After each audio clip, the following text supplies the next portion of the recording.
Hello everyone, welcome back. We were discussing designing of smooth nozzles such that it does not produce any shocks in the flow, and I will just continue from that point. We were talking about from the throat, I will have an axis symmetry line.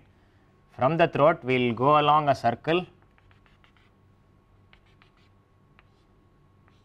up to some theta which is equal to nu exit by 2, and after that point we will create new points on the wall such that these points, if you notice what is happening in this region, it is expanding, the flow is expanding.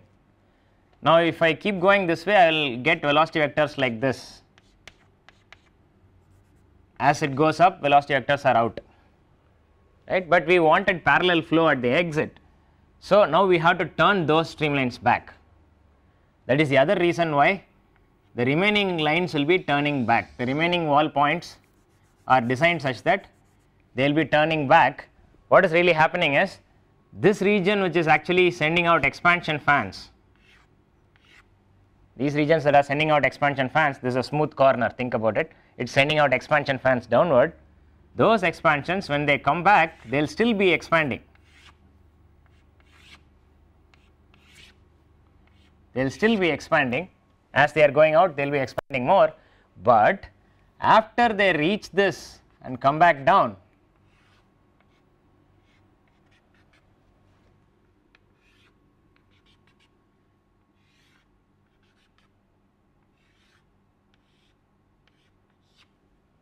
after this point they are all going to be parallel lines. That is the idea of this other part of the compression, smooth compression wall. Initially we have a smooth expansion wall and then a smooth compression wall.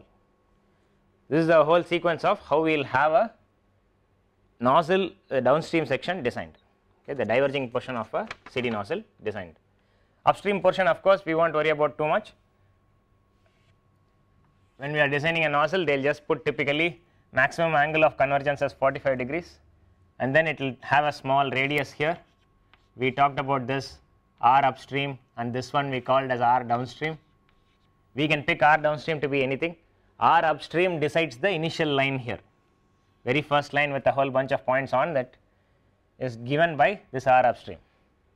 Okay, we will talk a little more about this after we see some pictures. Okay. What I want you to think about is from the initial point, because of this curve, it is going to be expanding. The characteristics are going to diverge as they go out, and after it hits that wall and comes back, they will all become roughly parallel. Ideally they will be parallel only after the last characteristic, which is your characteristic coming from this corner point, that point of inflection. Okay, that is the point where this theta equal to nu exit by 2 exactly.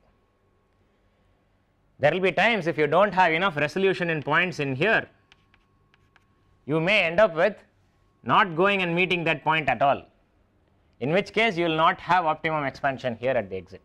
You will be slightly less or slightly more, or you will have theta slightly varying, it will not be all parallel.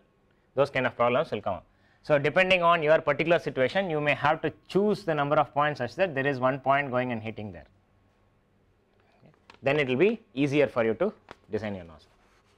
If not, of course, you can have an algorithm where it will sense that there is the previous point is very close to that point and the next point will be far away.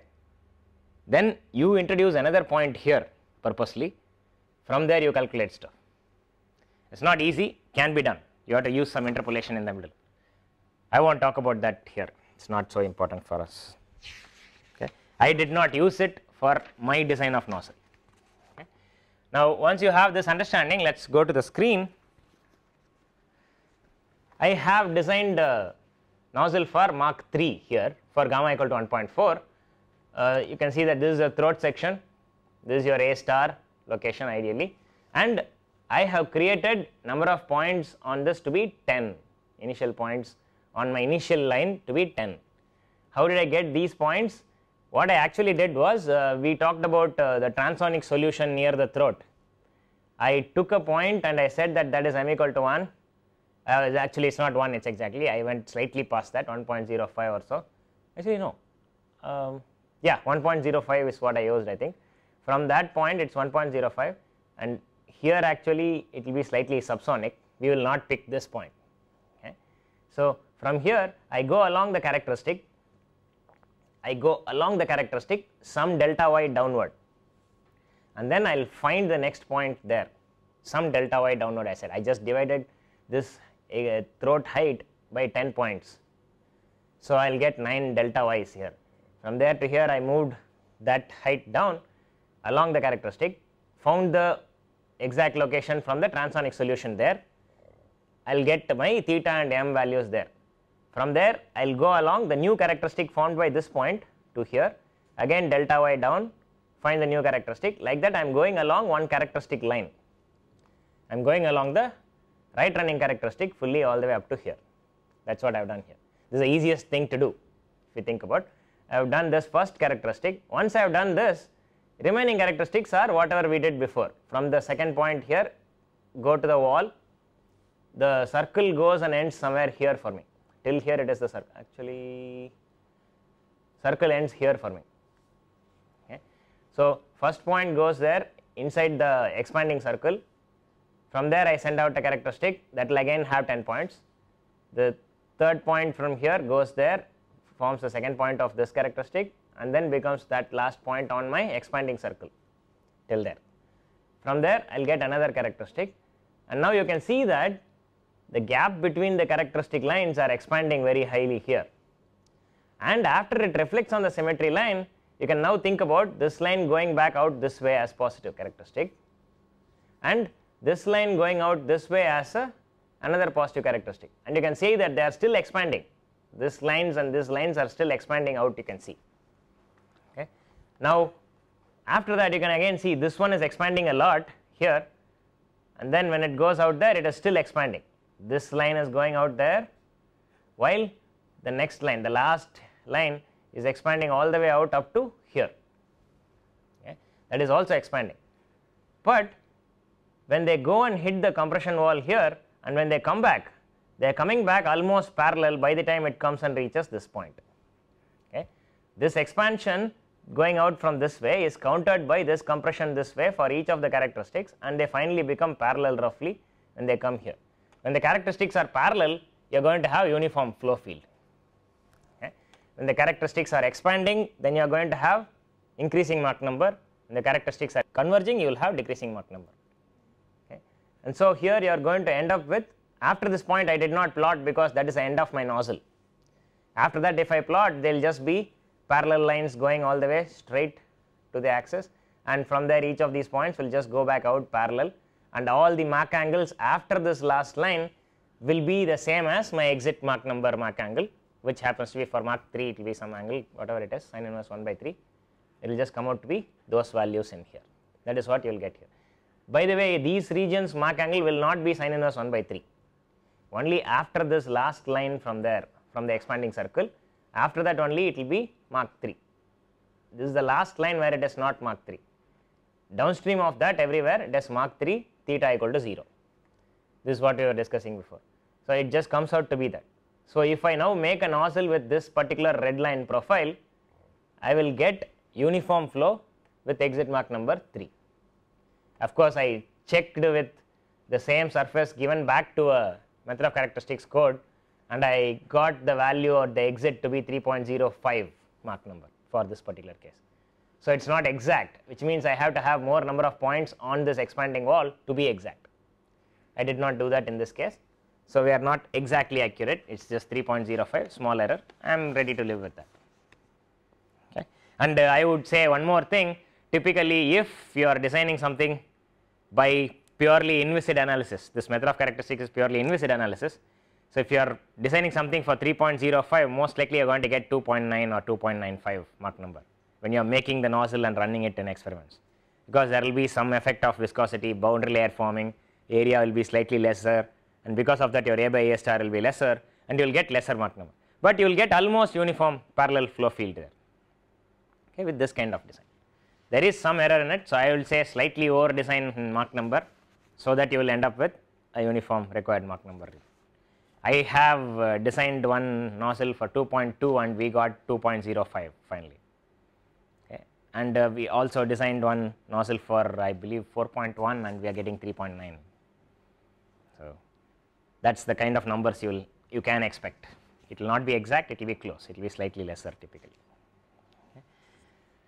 That is one aspect of it. Now, I am going to think about another case.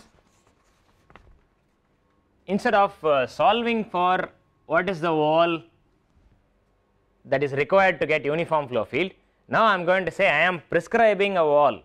I am prescribing a wall that is straight line nozzle, straight line, straight line. This is my nozzle I am giving. If this is the case I have, of course I have to give a point expansion here. That is the only option I have. It is a sharp corner. I do not have any theoretical analysis for R. In this case, you have a radius upstream here. That radius upstream we will use in our transonic flow analytical expression, and I will get our initial line here. But now, if Ru equal to 0, I do not have any way of calculating that analytically, because it is a sharp corner. Sharp corners typically analytically it will go to infinity. Things do not work very well. Curvature is infinite, things will go wrong. Okay. Not curvature, radius is 0. Okay. So, things will start going wrong, and because of that we will not use that method, and I will have to think about using point expansion. Point expansion we already talked about, right? I am going to assume the very first line to be a straight vertical characteristic, and I am going to assume flow here is exactly parallel to my symmetry line, and my Mach number is 1. It is not a very good assumption, but it is the only thing I can do right now. So, I will assume it that way. Okay. And from there I know the final angle of the wall locally.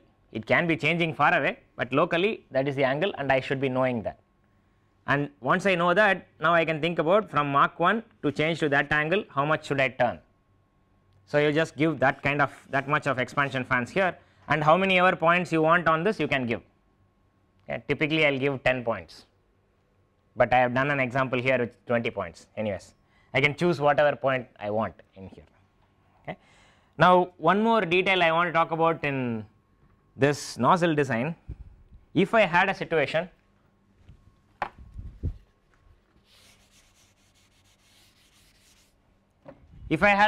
where I do not have that upstream or the radius upstream here, so I cannot use my transonic solution, then I will assume my initial curvature of my initial angle of my wall to be exactly equal to theta equal to nu exit by 2 as from the other calculations. I will directly do this. So, what that means is this R downstream, that radius is also now shrunk to 0, okay, which means all these expansion fans are now coming from this one corner. Instead of it being a smooth wall, smooth expanding wall, it will be a point expansion. That is the only change. Point expansion we already had a routine for it. So, you just have to go and put so many points exactly at the same location with that kind of expansion. Now, if you look at your nozzle, it will just be a compression wall. This is all you will have, it will just be a compression wall. It is already expanded with point expansion and then a compressing wall, smooth compression wall. This is all it will be. This is what is given in all these standard textbooks as minimum length nozzle. This will be the minimum length nozzle that you can design with method of characteristics. Okay. That is assuming I still want uniform Mach number and uniform theta being equal to 0 everywhere. If that is the condition, if I have R downstream, R upstream equal to 0, then I will get only compression, no expansion part. That is the minimum length you can ever get in the nozzle. This is your minimum length nozzle. Typically, I will never use a minimum length nozzle as per this design, because if I have a nozzle like this and I make a nozzle like this and go and put it in my flow, if I go and put it in my flow, the flow is going to come here, it will never want to suddenly turn, because viscosity never likes any sharp turns. So, it will eventually end up with a big separation bubble. Because of this, your nozzle is not having the real throat here, but it is having some other throat which is a moving throat. It is not a constant throat, because it is going to be oscillating recirculation zone. It will be changing shape once in a while. So your A by A star is not fixed ever. So you will not going to get correct Mach number at the exit, and it is not a steady flow. You will never make a nozzle like this ever if you want to use this in a supersonic tunnel. Should never make this. I would say it is better to use a straight line nozzle with a small curvature than this nozzle. Okay. This is the worst nozzle you can ever make. But a better one to make will be with this radius here and then another radius. Now it will just be expanding smoothly, slowly, that the flow is seeing only small turns at any time. It is going to turn slowly, and it will follow the wall very nicely and finally come to exit value there. Okay. This is what you will get finally. So this is a good thing. If I think about it this way, it is a better way of designing a nozzle. There are other conditions you can impose on nozzles, which I will just give it as an exercise or whatever. I do not even want to give it as an exercise. If you want, you can go read up more on raw nozzles. Okay. Raw nozzles have different conditions. That is not same as this m is constant and theta equal to 0. That is not the same condition. They obey some other rules. You can come up with different rules for different cases. Okay. But you can think about that also if you want, but I will not go into that in this course. So as of now, we will go and study a case where I have straight line nozzle like this. Of course, you should know that if I make a nozzle like this in real life, it is going to have a small bump here and a recirculation there. So it will not give me correct Mach number and steady Mach number. It will never give that. So I will just assume that those things do not exist. Viscosity never exists in real life, I will assume, which is really absurd. Anyway, I will assume that, and I will go about doing calculations with point expansion here. And how many ever points I put here, say I put 5 points there, I will have 5 characteristics coming from there first, and the first characteristic is a useless one, it is just a straight line thing. Only remaining 4 will be useful, and I will finally see that I have 1, 2, 3, 4, 5 points. If I started with 5 characteristics with the first characteristic going vertically down, that is m equal to 1, I will end up with 5 characteristics, 5 points on my final characteristic. After that, if I keep advancing along right running characteristic, I will always be having 5 points.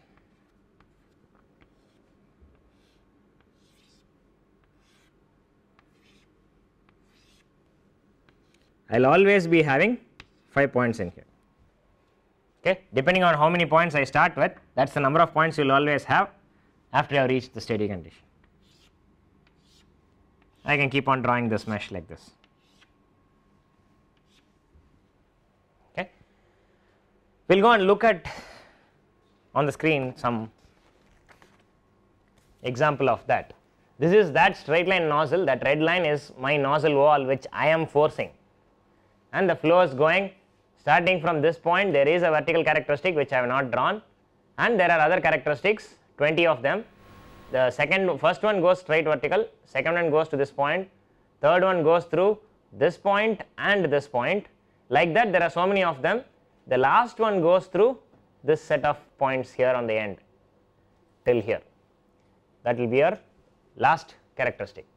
So after that whole thing, you will now find that I have started with 20 points. So you will find that from here you will be having 20 points along this overall. Okay. Now the next thing I need to do is just this point is now useless, that's its job is already done. The next point here, now I can send it to the wall. I do a wall point calculation here. From there, that point and this point together, I will do an interior point, I get this. This point and the next characteristic line point, I get an interior point like this, and I just keep on going along this line. That is this picture. Now I also want you to look at one more detail. The very first characteristic or vertical, and the second characteristic was here. That is having the biggest gap between these two, right? And that gap is propagating, if you noticed. That gap, the first line just comes and goes back up vertical. This line comes here and goes like this. So the gap between those two characteristics was this big, and that thing is continuing to propagate down here. Okay. It will be more obvious in the next picture. I just zoom out a little more. It's the same set of points which we were looking till now. We were zooming in only this region. Now I am seeing a little bigger picture.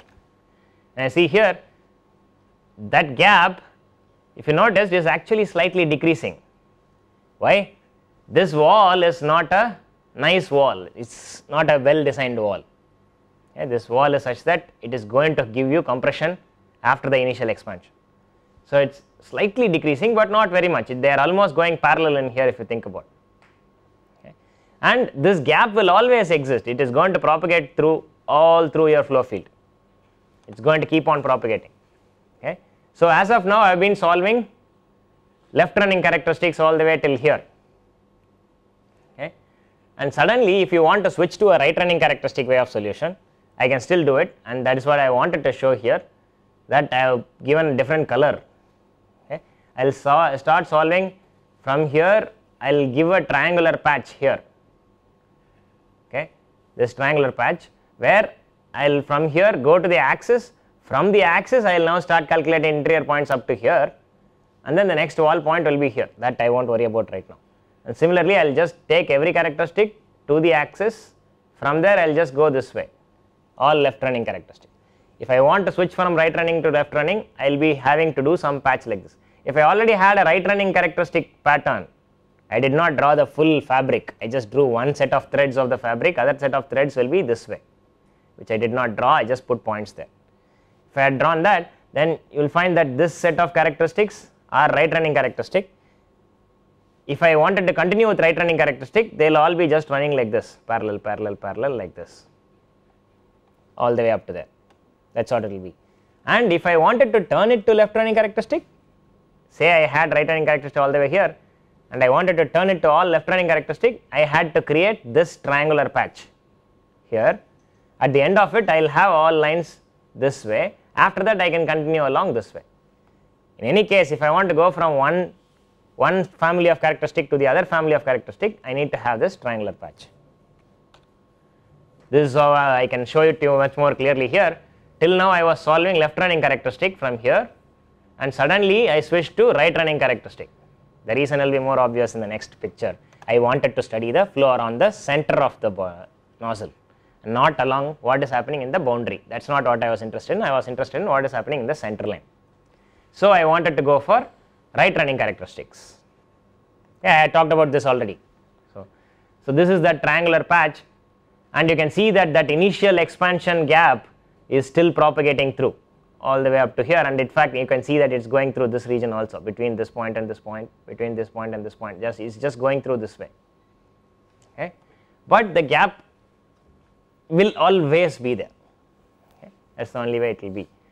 Now if you look at it, I have gone to this point and the nozzle wall ends somewhere there.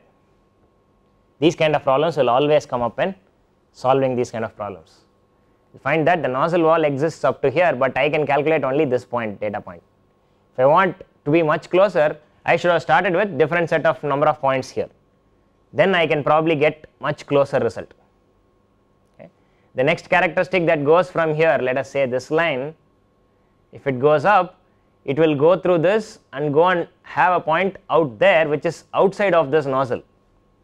That is the next best I can do. So what I will do is I will live with that point or live with this point as the exit. I chose the next point as the exit. Okay. I chose this point as exit even though my nozzle has stopped somewhere here. That is just cheap calculations. If you want more accurate, you have to do much more number of points here and get it as close as possible to this value and then live with that value. I just did not bother. And after that I gave a exit pressure boundary condition where the Mach number should have been 8, while this exit for this nozzle was supposed to be 4.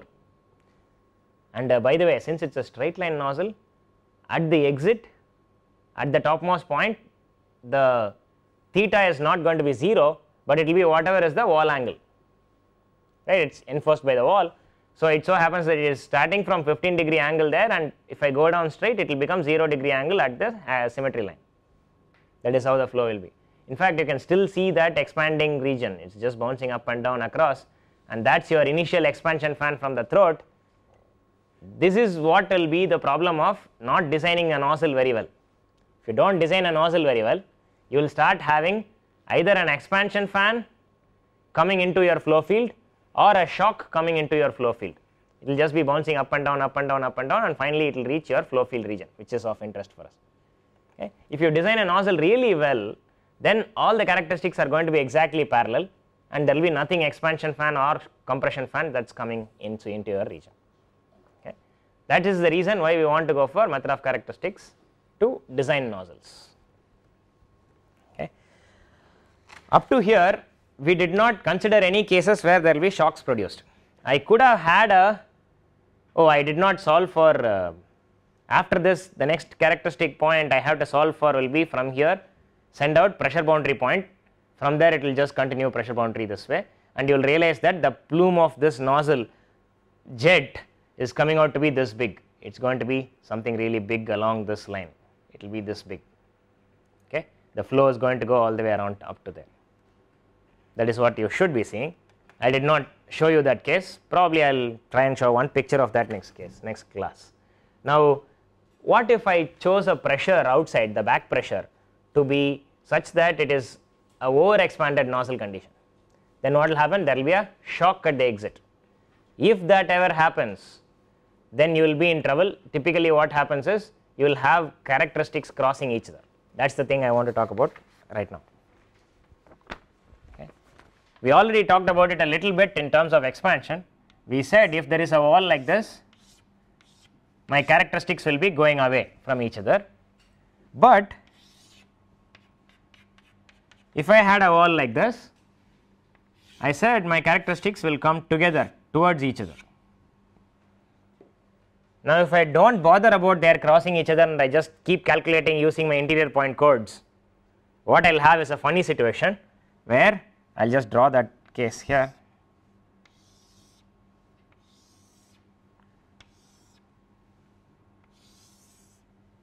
Say I had a case like this. If I keep solving this,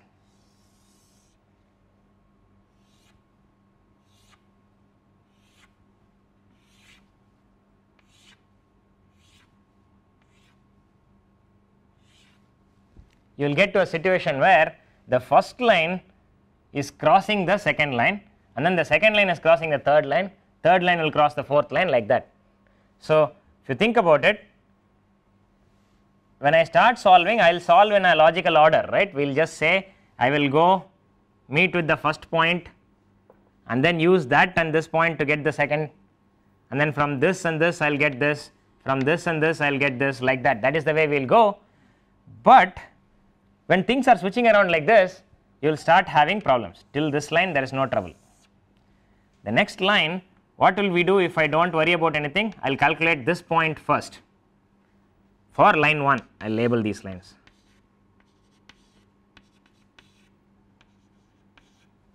Okay. For this particular characteristic, I will solve with line 1 first, and then interior point with line 2 will give me a point somewhere here.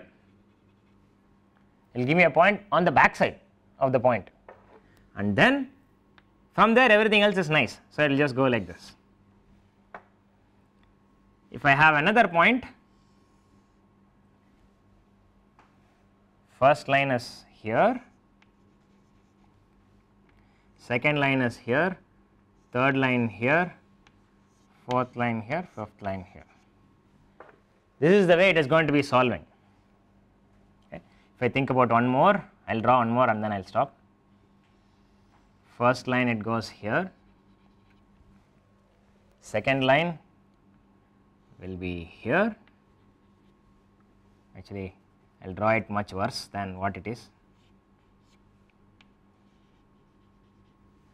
Now, my third line is more upstream, so it will go here 1, 2, 3, and then now comes my fourth line which will be out there, and then a fifth line, and it goes. If you think about what is really happening here, if I imagine this to be a MOC fabric, if I imagine this to be a fabric, there is threads interleaving across each other. Now, I can think about a situation where I have this piece of paper, I take this one corner of the, imagine this to be a fabric, I am going to take this and bend it. It is not very nice to bend this. I will actually bring a cloth, there is a cloth there. Okay. So, I have a cloth, okay, and I am going to imagine this, I will keep it here. I will imagine this to be wrinkled like this. Okay. If it is wrinkled like this, but halfway through it is not wrinkled anymore. This side is not wrinkled, suddenly it is wrinkled from here alone. There is some triangular overlapping region. If I have something like this, and if you imagine each of those threads that are going in and coming out like this and going back like this, that is exactly what is happening with your method of characteristics, the characteristic mesh, if you think about it. These lines are just going, these are just cutting through with this. Okay. If such a situation ever happens on your characteristic mesh, then you are having a situation where there must be a shock replacing this whole set of regions. If you think about this, that is what is happening here. This region has gone on top of this region. This has gone on, this region of the cloth has gone on top of the other region. When that ever happens, then I have to think about replacing this whole region here with a single shock. Okay. What is our common logic from our gas dynamics? When compression waves come together, they form a shock, right? But here we did not do anything about that. We just let the compression waves cross each other and go, which is never the case. When compression waves come together, they cannot ever cross. The second wave cannot cross the first wave. They just both club together and become a stronger wave. That is all it can do. So, all I have to do is just replace this whole region by one shock, which will take care of the flow field before and after this whole situation. Okay.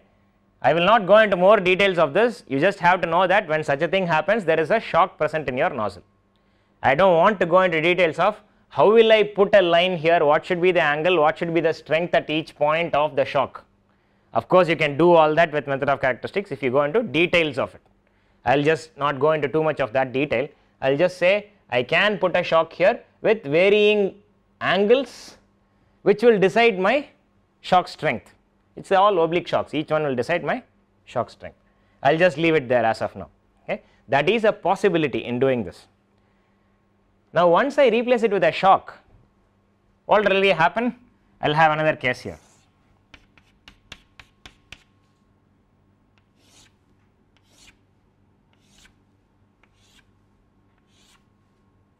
I am replacing this region with a shock, then my characteristics this side will not change, but my characteristics other side will lose a lot of points, because I am removing a whole bunch of points in my crumpled cloth kind of mesh and putting one line with it. Okay. So, whatever points that are coming this side are now supposed to go in a different pattern. Okay. This is the original pattern that it will see, and if you look at it, velocity vector after this oblique shock, you know the velocity vector here is the angle bisector at any point on the characteristic mesh. Hopefully you remember this. Okay. Characteristic lines are your two Mach angles, which means the angle bisector between this will be your velocity vector direction. Okay. Velocity vector direction for each of these cases is something like this. Okay. Angle bisector. Now, when there is flow coming like this and there is an oblique shock like this, flow will turn more up. So, it will be like this finally. Final velocity vectors are like this. Now, think about this being one set of characteristics. What characteristic will it be? Okay. It so happens that these are all left running characteristic when I look from this point. What happens is when they go there, they are still the left running characteristic, they just vanish, because on that side of the shock is where it has to go. There is no point. If I think about one shock line and a point here, the downstream location will have an angle like this and the Mach number is lower. So, what happens is characteristics will be like this. This characteristic never runs upstream of the shock, this is just lost. You will just have one set of characteristics going down from downstream of the shock. This is all you get finally. Okay. You will just have to live with this. Of course, from inside you can still have other characteristics going down here, and maybe there is a wall here and it will interact and come back out from there. Maybe if there is a wall here or an axis point or whatever, depending on that, it can bounce off of a boundary and come back inside and create a mesh field there. That is still a possibility. Okay. But that is a separate possibility. I will probably show a picture of this next time. I do not have a picture directly with me right now, okay, for this case. I will show a picture of this and a picture of pressure boundary conditions, probably a picture of this crossing of the mesh, the cloth crossing kind of thing. Show all these three next class most likely. Okay. But if I am given a flow over a body kind of external conditions, then how will I solve the problem? Say I have a situation where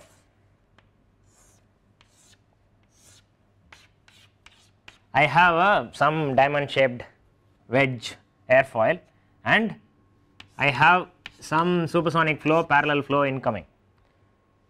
Do I need to give you initial conditions for this problem? Initial line, it is already given when I said parallel flow, uniform Mach number. So I can pick a set of points at some condition and say I know the location of the points because I pick the points, and at all those points I am going to tell the Mach number and theta, right. That is what we need for every characteristic point.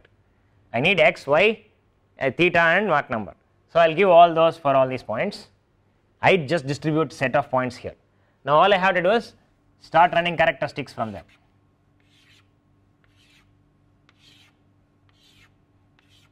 I just have to start running characteristics from there in positive and negative directions. But of course I know it is not useful, so I do not want to draw all that remaining portion. Let us say I will solve only the top half of my wedge, in which case it comes to the symmetry line and goes up.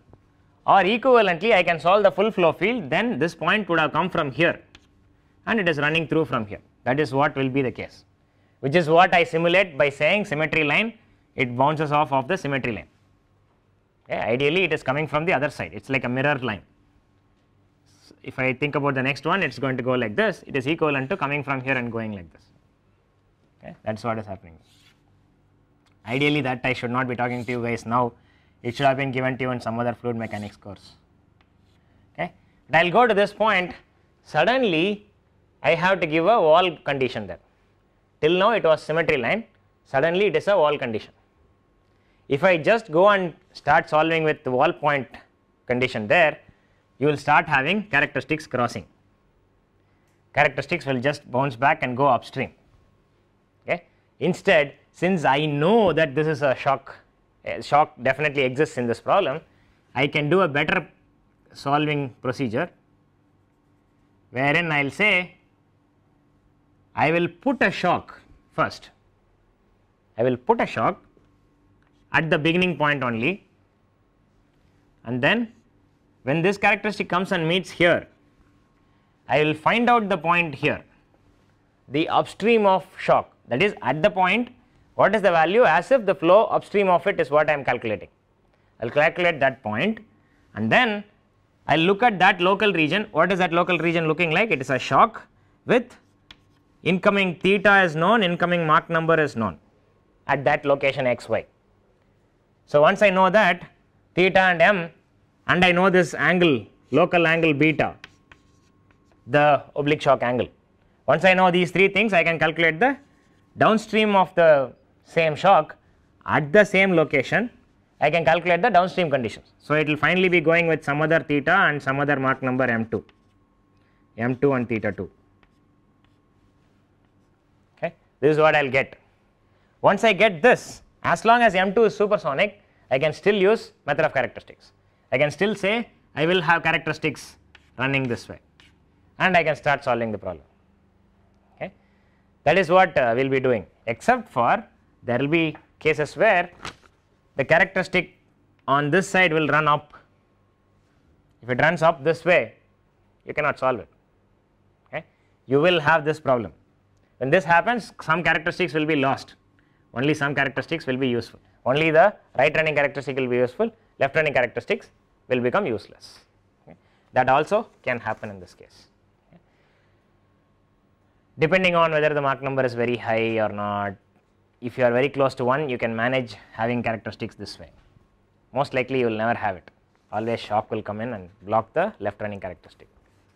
Okay. If there is a left running shock, that will cut the left running characteristic typically. Okay. If that is the case and I still want to solve the problem, and let us say this is not going uniform, the wedge is some other shape, then there should be a feedback from here to that if I want to solve it. How will I go through that? Say I am given some shock point I already know, it could be my very first point. I know some point already, I want to find the next shock point. That is, when I say I want to find the shock point, I want to find the location of the shock and the slope of the shock, which is my beta of the shock. Beta is the shock angle. I want to find those two. So, my problem now comes down to, I am given one interior point and one shock point, that is on the shock point. Now, I have to find this point 3 from here. That is what is expected. So, we have to think about how to solve this. If I had an interior point and I am sending a positive characteristic, it will go and meet there, right. So, this positive characteristic will have theta minus nu constant, which implies that theta 2 minus nu 2 is equal to theta 3 minus nu 3. Now, I know everything at this, but I do not know anything on the other side. Okay. Say I have uniform flow field coming, I am simplifying the problem, I do not want to complicate the problem. If I am having uniform flow field coming, I know the upstream condition at any point on this curve, it is exactly the same, m and theta are known upstream uniform conditions. Okay. So, if I know the upstream conditions, now I will go back to this picture, I am given m1 and theta 1, I do not know beta, I do not know theta 2 m2, because beta only when I give beta I can get theta 2 and m2, but I know that I want a relation between theta 2 and nu 2. In here it is 2, in here it is 3, okay, do not get confused there. The downstream of the shock is 2 in this local picture, but in here it is considered 3. Okay. I know that theta minus nu should be a particular value downstream of the shock, that is a given condition. So, now I will tell you that there is only one beta for which it will be satisfied, there will only be one beta at which theta minus nu downstream of the shock will match whatever value we are giving, theta 2 minus nu 2 equal to theta 3 minus nu 3. We do not know theta 3 and nu 3, that is the downstream of the point 3, I do not know the values, but I can find out. So, I will iterate on this beta angle somewhere between 0 and theta critical, okay, not 0, mu and theta critical. I will solve. Why am I choosing?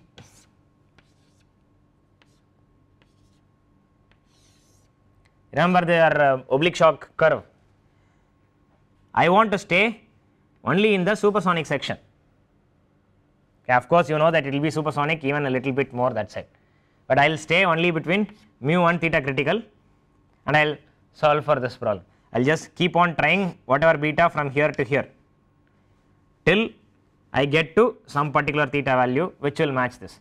If I do not get a solution in this, I will say okay, this is going to have a detached shock and things will get messy. After that the flow is subsonic, I cannot use my method of characteristics to solve this problem, it will become that.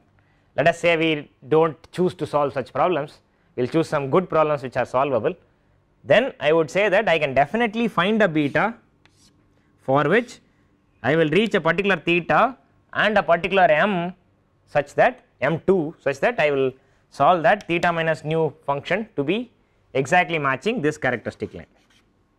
That is possible to solve. Once I solve, I am sitting here, now I can send a negative characteristic down here which will interact with whatever is on the wall here coming back up, and I will get another point which will go up and find the next point. Okay, like that I can keep on solving. I can keep on solving my oblique shock on some airfoil or something. I will draw a better picture than this once more.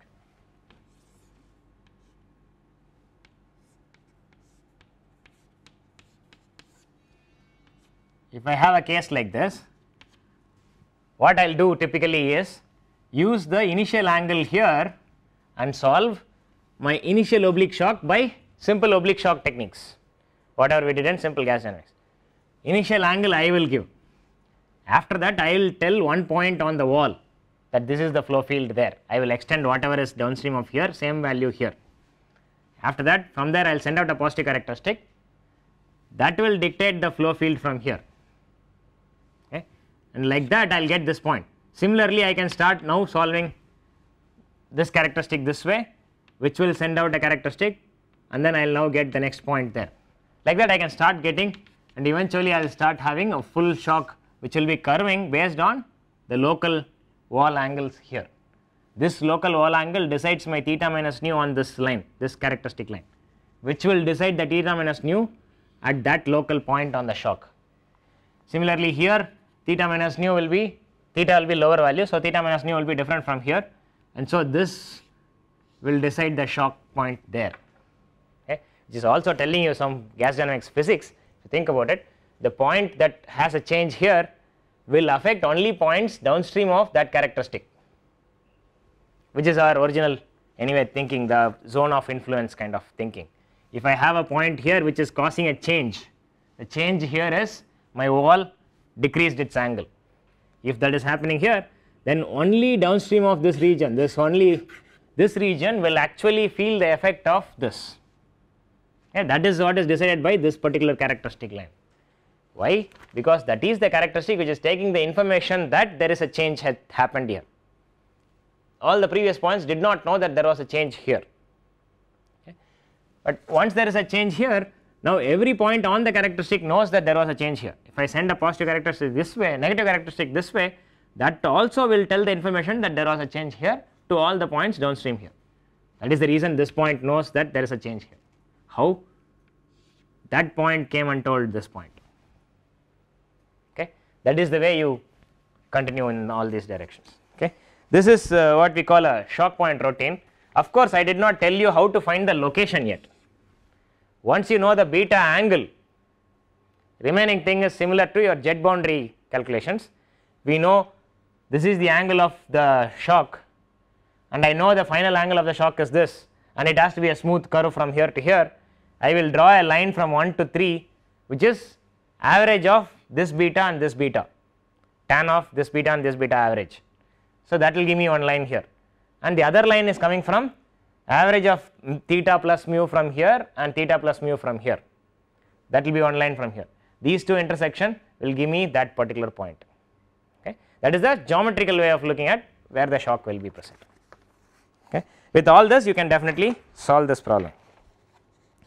So I think I have talked almost about everything in 2D method of characteristics.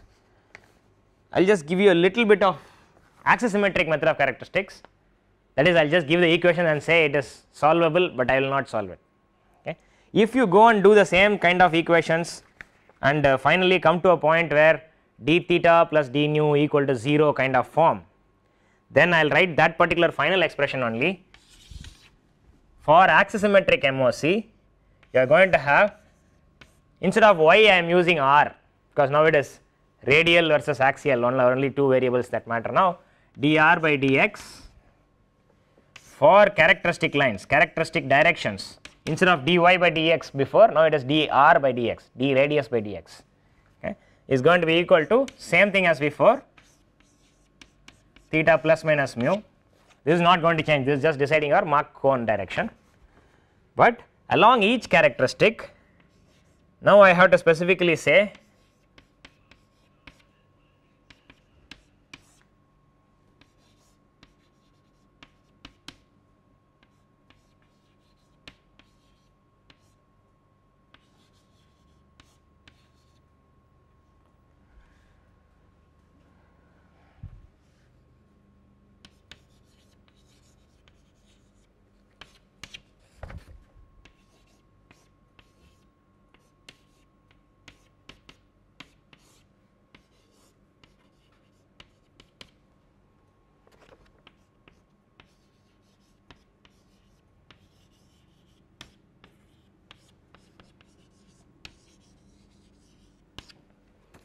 previously we did not have axisymmetric terms. Now because of that 1 by r terms coming here, you have extra terms.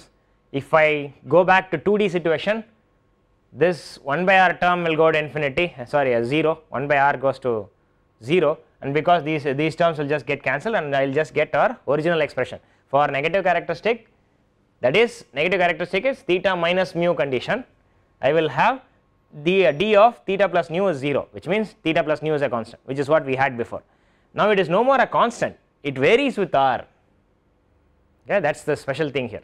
It varies with r, and you have to slowly calculate for each point, from point to point. You have to now take this as your equation and solve for your new values of theta and nu. Okay. Now it is a little more complicated problem to solve. I will not solve, I will just tell you that it is possible to solve this. Okay. And if it is a positive characteristic, then previously we used to have theta minus nu as a constant. Now I am having theta minus nu equal to this whole expression. What m will I use here? Some average m between these initial point and the final point. That is typically what I will do here, similar to the previous techniques. Again I will use some r in between these two values, like that. Okay. I can calculate this, but I will just avoid more details than this. By the way, if you go and use some serious books on method of characteristics, like I will give you the best book I have ever found till now. It is authored by Hoffman and Zucrow. I believe the book has 2 volumes, and the second volume deals with fully method of characteristic solutions. First volume deals with ordinary gas dynamics. They are really thick books. Okay. But if you ever get to see a book by these people, it is really good book on lot of gas dynamics problems. I have used this as a reference also for teaching this course. Okay. This gives you a different approach to method of characteristics. It does not use theta and nu as the variables along the characteristic lines. They use pressure, u and v as the actual values, which actually means that they are not solving this way, they are not using the phi based method, the velocity potential based method. They are solving the actual equations, mass momentum energy equations. Okay. That will be a slightly different approach than this. There you will need 3 lines to be solved: left characteristic, right characteristic and streamline. It used 3 conditions to be solving at every point. The interior point, axis point, wall point, all the routines will be slightly different than what we have used. What I have given is a really simple situation where it is easy to solve. Okay. And by the way, this can be extended to 3D also. People have done 3D MOC also. I will avoid all that. I do not want to give 3D MOC, etc. Okay. So as of now, I have finished my discussion on method of characteristics, except for I will show you some 2 pictures. One will be with the characteristic mesh crossing and crossing this crumpling of cloth kind of situation, and then a case with pressure boundary condition solved, and a case with external flow solved. Okay. That we will do next class, and then we will go to some extra portions other than what is needed for the curriculum. That will be some unsteady flow discussions. Okay. Any questions? See you people next class.